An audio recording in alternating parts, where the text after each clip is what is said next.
Título: Uma sequência didática para a aprendizagem da geometria e das noções de trigonometria, utilizando a teoria das inteligências múltiplas. Somos alunas da Universidade Virtual do Estado de São Paulo. Introdução.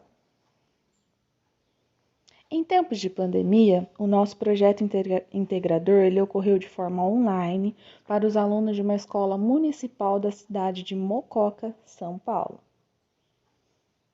Ensinamos aos alunos a trigonometria no triângulo.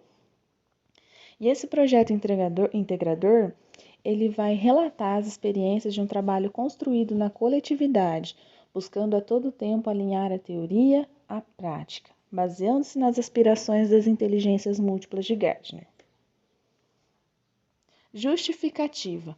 Por que escolhemos então trabalhar com a trigonometria? As atividades escolhidas, elas abrangem a orientação da professora efetiva, que nos solicitou para que auxiliássemos na construção dos conceitos de trigonometria, pois muitos estudantes não tinham aprendido a matéria em anos anteriores. Problemas e objetivos. Ensinar exige respeito aos saberes dos educandos. Pensando nisso, o papel do professor nesta pesquisa foi criar uma sequência didática a partir da realidade concreta, de acordo com suas vivências, para atribuir significado ao conteúdo programático de trigonometria. Fundamentação teórica. Para a definição de geometria, utilizamos os autores Luiz Paulo Moreira Silva e Lobachevsky, que definem o estudo das formas, dos objetos presentes na natureza, das posições ocupadas por esses objetos, das relações e das propriedades relativas às formas. Para a explicação da trigonometria em sala de aula, utilizamos a explicação de Marcos Noé, da equipe Brasil Escola. E, por fim, aliado aos outros dois autores anteriores, utilizamos a teoria das inteligências múltiplas de Howard Gardner, que mostra que cada estudante é propenso a um dos 7 tipos de inteligência, que são eles: inteligência linguística, inteligência lógica, inteligência motora, inteligência espacial, inteligência musical, inteligência interpessoal, inteligência intrapessoal. Metodologia. Como foi feito então esse nosso trabalho?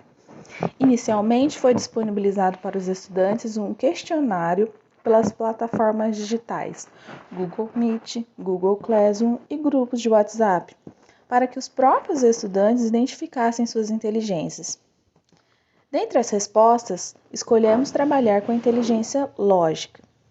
Depois, abordamos uma revisão de conteúdos através de atividades para que criássemos uma base na qual pudéssemos relembrar ou iniciar o nosso trabalho. Simulação, então, de uma das atividades que propomos aos estudantes. Um menino avista o ponto mais alto de um morro, conforme figura abaixo. Considerando que ele está a uma distância de 500 metros da base do morro, calcule a altura h deste ponto. Considere seno de 20 graus igual a 0,34, cosseno de 20 graus igual a 0,93, tangente de 20 graus igual a 0,36. Observando o desenho, notamos que o ângulo visual é de 20 graus. Para calcular a altura do morro, iremos usar as relações do seguinte triângulo. Então, o cateto oposto ao ângulo é onde está o x, que nós iremos descobrir, e o cateto adjacente temos 500 metros. 500 metros. E na hipotenusa não temos nenhum número. Portanto, teremos que usar a tangente, porque a tangente é o cateto oposto sobre o cateto adjacente. Então, vamos lá. Tangente de 20 graus, no slide anterior, mostrou que era 0,36. Então, iremos utilizar 0,36 é igual a x sobre 500. X é igual a 500 vezes 0,36. Então, x é igual a 180. Descobrimos, então, o ângulo visual, a altura do ângulo visual do menino. Agora, nós temos que descobrir a altura total do morro. A altura total do morro, então, seria a altura do menino mais a altura que nós encontramos em x no slide anterior. Então, h é igual a 180 mais 1,3. h é igual a 181,3. Logo, a altura do morro, então, será igual a 181,3 metros, ou 181,30 metros. Conclusão.